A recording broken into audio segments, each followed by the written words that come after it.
আমরা মূলত শেখ হাসিনার হাত থেকে রক্ষা পাওয়ার জন্য আকুতি আহাজারি চেষ্টা তদবির করছিলাম। এর বাইরে আসলে আমাদের কোনো স্বপ্নটা ছিল না। স্বপ্নটা আসলে হয়েছে শেখ হাসিনা চলে যাওয়ার পর আমরা ভালো ভালো চিন্তা করেছি, এখন যারা আছেন তারা আমাদেরকে একেবারে চাঁদের দেশে নিয়ে যাবেন, মঙ্গল গ্রহে নিয়ে যাবেন এবং সেখানে গিয়ে আমাদেরকে একটা স্বপ্নের পৃথিবী উপহার দিবেন, ওখানে বসে বসে আমরা পৃথিবী দেখব। তো সেই জায়গাটাতে আমরা সবাই আহত হয়েছি, বিক্ষুব্ধ হয়েছি এবং এদের আচার আচরণ, চাল চলন, কথাবার্তা কোনো কিছু আমাদের আসলে পছন্দ হচ্ছে না।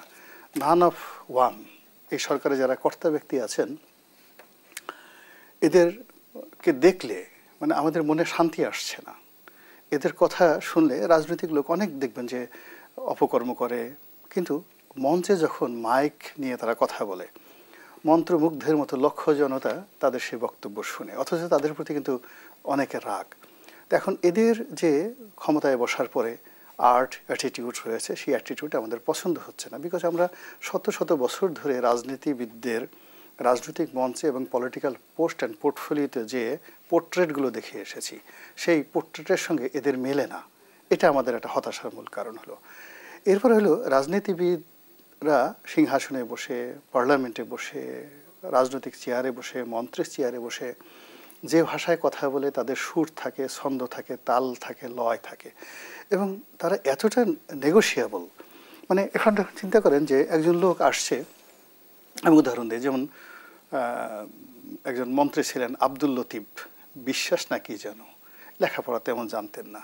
তো সে বলতেন, এমনি প্রকাশ্যে বলতেন, আমি মাঝে মধ্যে যখন প্রয়োজন হয়তো ডাকাতিও করতাম, কিন্তু মন্ত্রণালয় চালানোর ক্ষেত্রে তার সচিবের সঙ্গে তার কখনো দ্বন্দ্ব বদনাম করেন না কেন, কিন্তু তার এলাকাতে টেকনাফ গিয়ে দেখেন এখনো তার জন্য মানুষ কিন্তু কান্নাকাটি করছে। কিন্তু সেখানে ইয়াবা বদির জায়গাতে যারা শিক্ষিত লোক আসছেন, সজ্জন লোক আসছেন, তারা কিন্তু ইয়াবা বদির চেয়ে 100 গুণ দুর্নাম বদনামের শিকার ইতিমধ্যে হয়ে গেছেন। সো রাজনীতি যা আর্ট, এটা একটা, এখানে অনেক গান আছে, সঙ্গীত আছে। তো এই জায়গাতে তারা যারা আসছেন এই পলিটিক্যাল একটা চেয়ারে বসে তারা যে কথাগুলো বলছেন সেই কথাগুলো আমাদের পছন্দ হচ্ছে না। জনাব গোলাম মাওলা রনি, একটি বিষয় আপনার সামনে একটু উপস্থাপন করি, যেটি হচ্ছে নিশ্চয়ই আপনি অবগত আছেন, গতকালের চিত্র আমরা যেমনটি দেখেছি, দুটি ঘটনা আমি আপনার সামনে তুলে ধরতে চাই।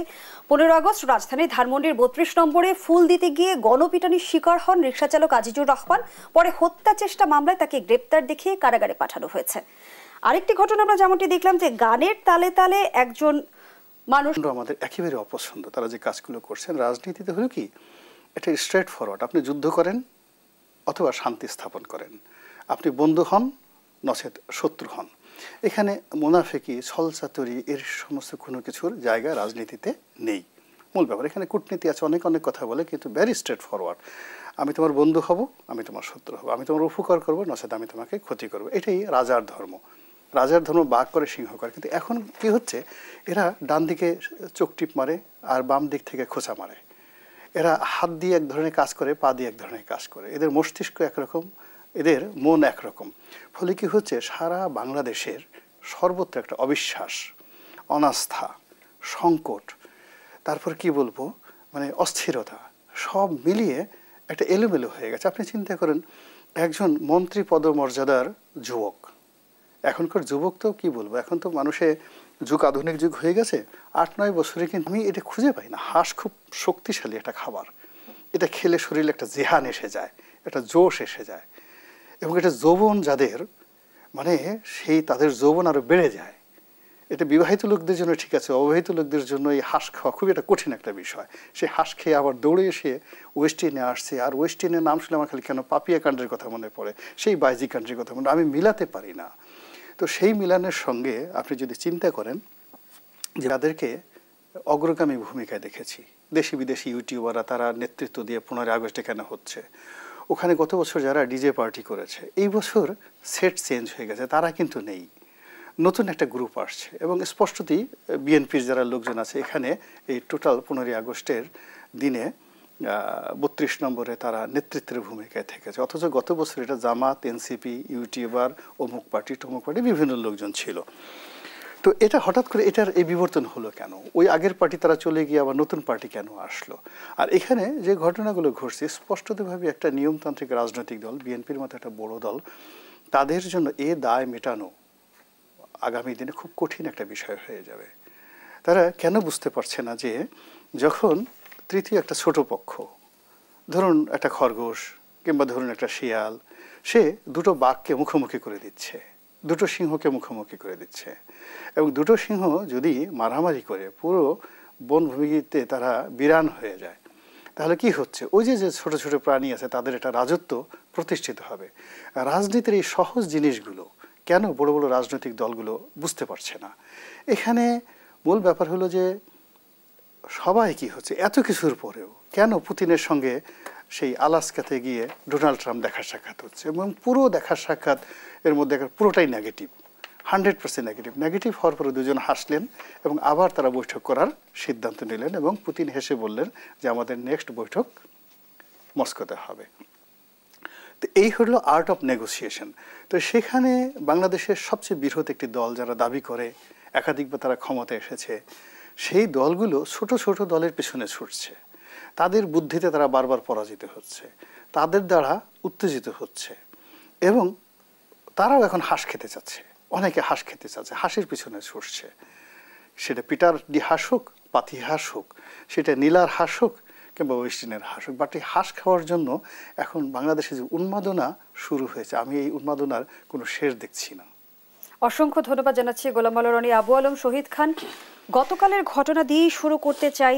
যেমনটি আমরা দেখেছি সামাজিক যোগাযোগ মাধ্যমে অনেকেই শোক প্রকাশ করেছে, যদিও শোক প্রকাশ করে শিল্পী অভিনেতাদের আক্রমণের শিকার হতে হয়েছে, তাদের ফ্যাসিস্ট আখ্যা দেওয়া হয়েছে। শোক প্রকাশের সাথে ফ্যাসিস্টের কোনো সম্পর্ক আছে কিনা প্রশ্ন এক। আরও একটি প্রশ্ন রাখতে চাই, আমরা শোক প্রকাশ ঠেকানোর যে চেষ্টা দেখলাম, সেই চেষ্টাটা কিভাবে দেখছেন? শোক প্রকাশ করলে ফ্যাসিস্ট হয়ে যাবে, এই ট্যাগিং যারা করছেন তারা বোধহয় বুঝতে পারছেন না যে ব্যক্তিগত শোক প্রকাশ একটা মানুষের মৌলিক অধিকার। আপনি কারোর জন্য আপনার শোক প্রকাশ করতেই পারেন, এবং জাতির জন্য বঙ্গবন্ধুর জন্য শোক প্রকাশ করা তো কোনো অন্যায় না, কারণ তার যে অবদান, পুরো অবদানটা যদি আমরা বিবেচনা করি, এবং 10ই জানুয়ারি তার প্রত্যাবর্তন পর্যন্ত, পরে সরকার গঠন করার পরে তার নিশ্চয়ই সমালোচনা আছে, তিনি একজন মানুষ ছিলেন, অতি মানব না। তো আপনি একটা ব্যক্তির যে শোক প্রকাশের যে ইচ্ছা, সে তার বিবেকের ইচ্ছা, তো সেটাকে আপনি তো বাধা দিতে পারেন না, এবং বাধা দেওয়ার কারণে আপনি দেখবেন যে আপনি যেটা বললেন ফেসবুক, টুইটার বা আমাদের অন্তর্জালে শোক প্রকাশের যে লিমিট, মানে এটার কোনো লিমিট ছিল না, একদম ছড়িয়ে গেছে। এবং এটা যখন প্রকাশিত হবে যে কত বিনম্র শ্রদ্ধা কতবার টাইপ করা হয়েছে নিশ্চয়ই জানা যাবে, এবং কত লোক তাকে শোক প্রকাশ করেছেন সেটা দেখলে দেখবেন যে কোটি কোটি পেরিয়ে গেছে, মানে কোটি কোটির কম না। তো এই যে আপনি বাধা দিচ্ছেন, বাধা দেওয়াটা তো ন্যায়সঙ্গত না, অনৈতিক। তো আপনি বাধা দিবেন কেন? হ্যাঁ, আপনি এটা করতে পারেন যে আপনি যেহেতু রাষ্ট্র যেহেতু একটা অর্ডারের মাধ্যমে, এক্সিকিউটিভ অর্ডারের মাধ্যমে আওয়ামী লীগ নামে একটি দলের তাদের কার্যক্রম নিষিদ্ধ ঘোষণা করেছে, তখন আপনি আওয়ামী লীগ যদি কোনো কারণে কোনো মিছিলের আয়োজন করে বা তারা যদি কোনো প্রোগ্রাম করে কোনো কিছু করতে যায়, স্বাভাবিকভাবে যে আপনি নিষিদ্ধ করেছেন এবং নিষিদ্ধ দলটি এসব করতে পারবে না, এটা যদি পুলিশের ঘোষণা থাকে, তাহলে আমাদের যে আইন শৃঙ্খলা রক্ষাকারী বাহিনী আছে তারা নিশ্চয়ই ব্যবস্থা নিতে পারবে। কিন্তু গতকাল যে আমরা 32 নম্বরে নাচ গান কিংবা উদযাপন দেখেছি, এটা আসলে ভবিষ্যৎ রাজনীতির বার্তা। সিস্টেমটা আগের মতো, যে আপনি একটা মামলা করবেন, তারপর তার সাথে সাথে শত শত নাম না জানা লোক থাকবে, এবং এখন নাম না জানা লোকের নামে ওই রিক্সাওয়ালাকে আপনি ঢুকিয়ে দিলেন। তারপরে ডিজে পার্টি। আপনি কি বলবো, বাংলাদেশের যে রাজনৈতিক শিষ্টাচার বা বাংলাদেশের রাজনীতিতে যে ভব্যতা, সভ্যতা বা শ্লীলতা, এসব তো এখন পুরোপুরি হারিয়ে গেছে। এর আগেও নিশ্চয়ই এটা চ্যালেঞ্জের মুখে ছিল, আমরা দেখেছি যে কখনো কখনো এই শিষ্টাচার আমরা অতিক্রম করতে দেখেছি, বাট এখন শিষ্টাচারের কোনো বালাই নেই। যেটা রনি বললেন যে একটা বৃহৎ দলের সাথে এটা মানে এখন মিলে গেছে কেন, গতবার মানে ছবিকে অবমাননা করা হয়েছে, তাই তো, মানে এখন এরা বিএনপির কিনা বা কোনো তৃতীয় পক্ষ কিনা যারা বিএনপিকে মেলাইন করতে চায়, এটা তাদেরকে পরিষ্কার করতে হবে। আমি নজরুল ইসলাম খানের একটা মন্তব্য দেখেছিলাম, নজরুল ইসলাম খান বলছেন যে এইসব বিএনপির করা উচিত না, এসব বলে টলে উনি শেষের দিকে একটা মারাত্মক কথা বলেছেন, আমাদেরও তো জিয়ার মাজার আছে, আমাদেরও তো কবর হবে, তো এগুলো কি ভবিষ্যতে আমরা বগলে নিয়ে হাঁটবো নাকি? তো এইটা চিন্তা করতে হবে যে আপনি এখন যা করছেন সেটা কিন্তু অনেক গুণে 10 গুণ, 100 গুণ, 1000 গুণ ফিরে আসতে পারে। আমরা এমন কাজ কেন করব যে কাজটাতে মানুষের মধ্যে প্রতিহিংসা জাগ্রত হবে এবং আপনি প্রতিহিংসা পরায়ণ হয়ে যাচ্ছেন এবং পুরো দেশটাকে একটা প্রতিহিংসার রাজনীতিতে আপনি ঢুকিয়ে ফেলছেন। এই যে কালকে বিএনপি যদি ওখানে যেয়ে থাকে বা বিএনপির যারা যারা গিয়েছেন, কেন গিয়েছেন তারা আরও ভালোভাবে ব্যাখ্যা করতে পারবেন। তারা কিন্তু ওই যে কুকুরের লেজের মতো হয়ে গেছে, যে ওই যে লেজ কুকুরকে নাড়াচ্ছে না কুকুর লেজ নাড়াচ্ছে, এরকম একটা অবস্থা হয়ে গেছে। তারা মনে করছেন যে আমরা বোধহয় পিছিয়ে গেলাম, যে আমরা যে এই আওয়ামী লীগের ফ্যাসিস্ট এবং তাদেরকে এই যে মাফিয়া নাজি নানান কথা বলা হয় না আওয়ামী লীগ সম্পর্কে। আওয়ামী লীগের যারা অন্যায়ের সাথে যুক্ত ছিল, যারা অপরাধ করেছে, যারা কর্তৃত্ববাদী শাসনের সাথে যুক্ত ছিল, যারা গণহত্যার সাথে যুক্ত ছিল, আরও অনেক 100টা অপরাধ আছে। আপনি প্রত্যেকটা অপরাধের বিচার করেন, ন্যায্য বিচার করেন, কিন্তু আপনি এক আওয়ামী লীগকে একটা দল হিসাবে যখন এই চেষ্টা করেন যে তাকে নির্মূল করে দেওয়া, যে চেষ্টাটা অতীতে অনেক দলের ব্যাপারে করা হয়েছে, জামাতে ইসলামের ব্যাপারে তো এই কথাটা একেবারেই সত্য যে তাদেরকে রাজনীতি করতে দেওয়া হয়নি বারবার, এবং তারপরে তাদের শক্তি তো বৃদ্ধি হয়েছে, কমেনি। সেই জন্য বেস লাইনটা হচ্ছে যে আপনি কাউকে আসলে নির্মূল করতে পারবেন না, আপনি কাউকে নিশ্চিহ্ন করে দিতে পারবে না। ছোট দলের এই অবস্থা। আওয়ামী লীগের মতো একটা বড় দল, যাদের যদি ওই যে পার্সেন্টেজ 40% আছে বিতর্ক, 35% আছে বিতর্ক, শেষ পর্যন্ত সবচেয়ে নেগেটিভ যারা বলে তারা বলে 20% আছে। তো 20% মানে কি? 12 কোটি ভোটারের 20% মানে 2.5 কোটি ভোটার। তা আপনি এদেরকে কোথায় ফেলে দেবেন? বঙ্গোপসাগরে ফেলে দেবেন? এদের প্রত্যেক নাগরিকও তো বাতিল করে দেবেন? এরা কথাই স্পষ্ট হয়ে বলেছিল, আপনার মনে আছে? তাকে নিয়ে নানান বাজে বাজে স্লোগান দেওয়া হয়েছে। তো তাদেরকে গ্রেফতার করা হয় না কেন? আপনি রাজনীতিতে যদি এই সব করতে দেন, মব করতে দিবেন, অশ্লীল স্লোগান দিতে দিবেন, অশ্লীলতা ছড়িয়ে দিবেন, আপনি কি চাচ্ছেন? এটা তো সরকারের দায়িত্ব। ধন্যবাদ জানাচ্ছি আবু আলম শহীদ খান। গোলাম মাওলা রনি, রাজনীতি থেকে শিষ্টাচার হারিয়ে গেছে কি? আরেকটি প্রশ্ন যুক্ত করি, হাসিনার প্রতি আক্রোশ থেকে কি আক্রান্ত হচ্ছেন শেখ মুজিব? না, আসলে আমাদের দেশের রাগ হওয়ার জন্য কখন কিভাবে রাগ হতে হবে এটারও একটা যোগ্যতা দরকার আছে। জ্ঞান গরিমা না থাকলে আপনি দেখুন এই যে গোকরা সাপ ফুসফুস ফুসফুস করে সারাক্ষণ, ও কিন্তু না বুঝে করে। এবং গোকরা সাপ বেশিরভাগ সময় করে কি, ওর যে ছায়া, চাঁদনি রাতে নিজের ছায়াকে সে নিজে সবল মারে।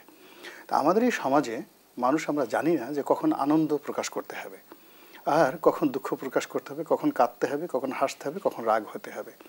এখন এই যে জমানা চলে গেছে, আমি এটা বুঝতে পারি না যে এই 32 নম্বর, এখন এটা কি একটা বাড়ি না এটা একটা সড়ক? সড়ক নামে তো 32 নম্বর এখন সড়ক নেই, এটা কিন্তু পরিবর্তন হয়ে গেছে, ওই সড়কের একটা নতুন নামকরণ হয়ে গেছে। তো নতুন, এটা আওয়ামী লীগ জমানাতেই ওটার একটা নতুন নামকরণ হয়ে গেছে, কিন্তু তারপরও 32 নম্বর কেন অমরত্ব লাভ করেছে?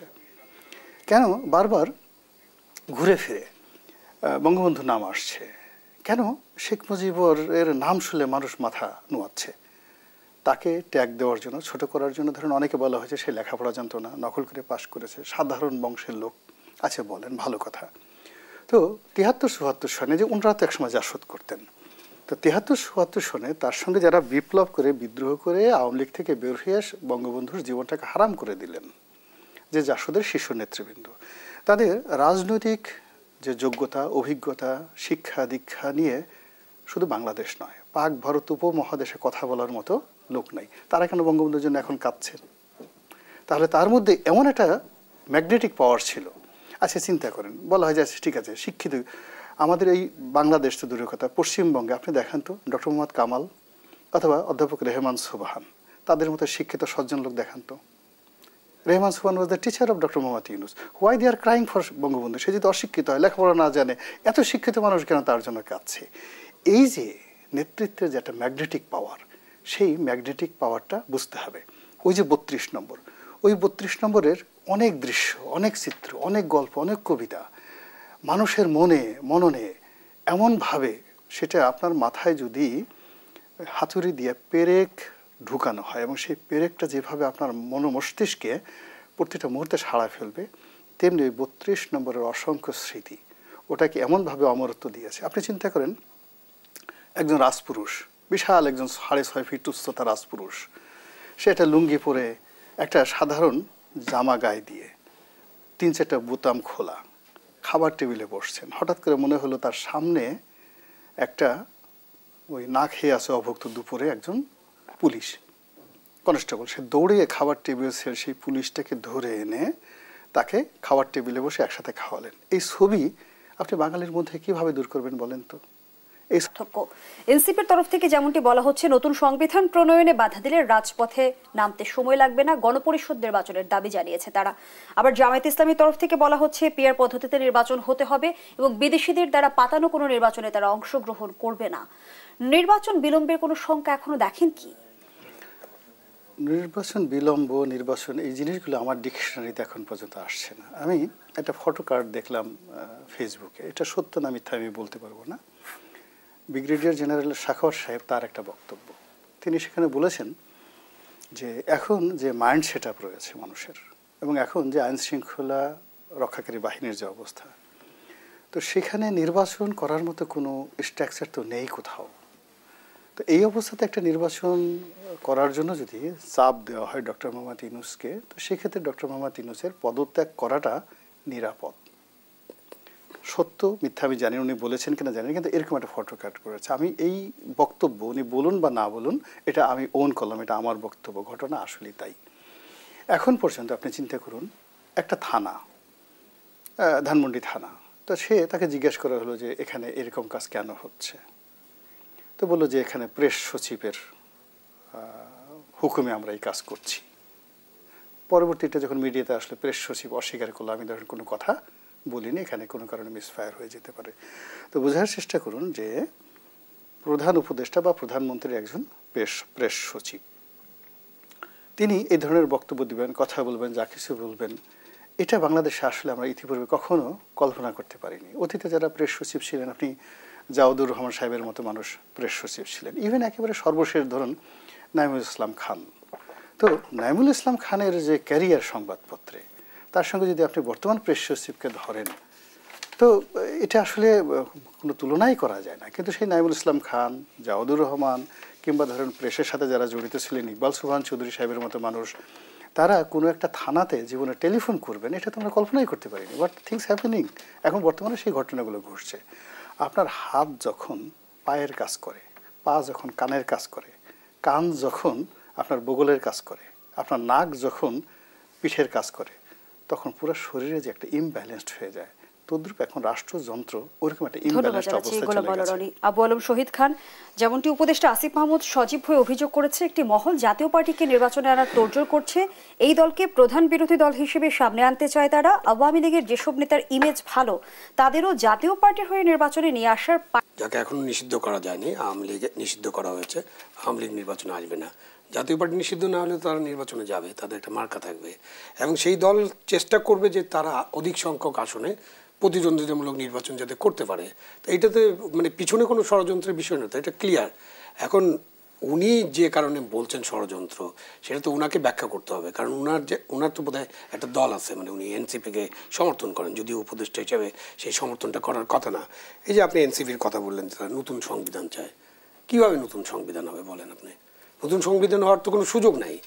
এটা তো আপনি ওই যে বারবার ফরাসি বিপ্লবের কথা আসে, ফরাসি বিপ্লব, তৃতীয় রিপাবলিক, অমুক তমুক, তো এইসব তো আমরা করি না আসলে। ওই যে আপনার স্বপ্নের কথা বলছিলেন না, তো আমরা তো স্বপ্ন মানে দিবা স্বপ্নও দেখি নেই যে যে কথাগুলো এখন আলোচনা হচ্ছে, এগুলো সবই আমাদের যে 5ই আগস্ট সেখানে যে ঘটনা ঘটছে, দেশ ছেড়ে চলে গেছেন প্রধানমন্ত্রী, তারপরে যে একটা অভ্যুত্থান, সফল অভ্যুত্থান, এরপরে ডক্টর ইউনূস সাহেব এসে দায়িত্ব গ্রহণ করেছেন, তারপরে আপনি ঠিক করবেন যে আপনি কী করবেন, আপনার প্রায়োরিটি কী কী। তখন আসলো যে আমাদের প্রায়োরিটি একটা নির্বাচন, এবং নির্বাচনের আগে আমাদের কিছু সংস্কার করতে হবে, কিছু বিচার করতে হবে, এগুলো দাবি ছিল। কি পিআর পদ্ধতি চালু করতে হবে, এই পিআর পদ্ধতি কোত্থেকে হঠাৎ করে আসলো, এটা নিয়ে আলোচনা হচ্ছে।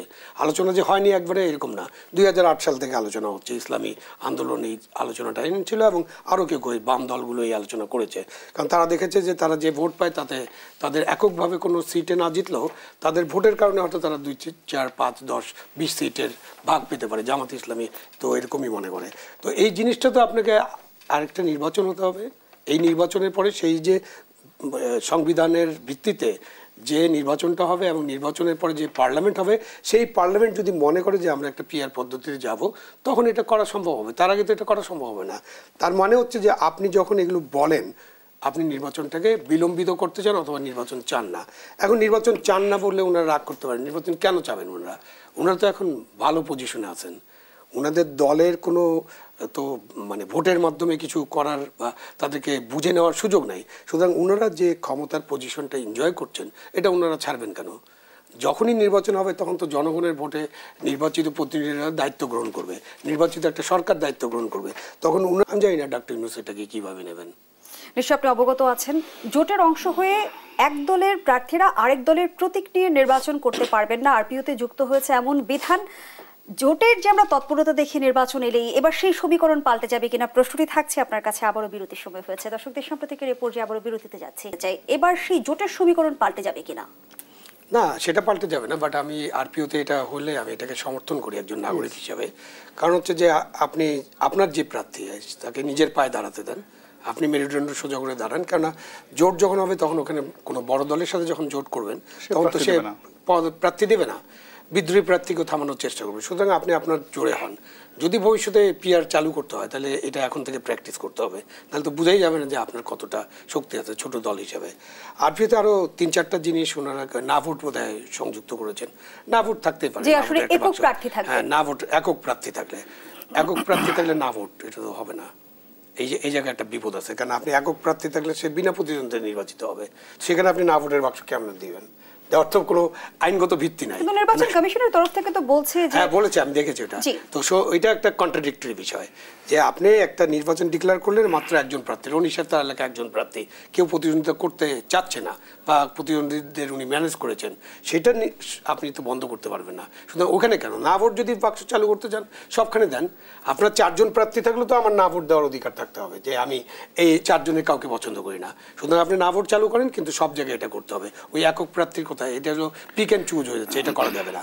ওনারা আরেকটা যেটা করেছেন যে প্রিজাইডিং অফিসারের যে ওই যে ভোট কেন্দ্রের ভোট বাতিল বা ওই যে আপনার যে কোনো একটা বুথের ভোট বাতিলের যে অধিকারটা ছিল সেটা ওনারা একেবারে সেন্টারে নিয়ে আসছেন, যেটা খুবই একটা ডেঞ্জারাস ডিসিশন এবং এটা কার্যকর করা যাবে না।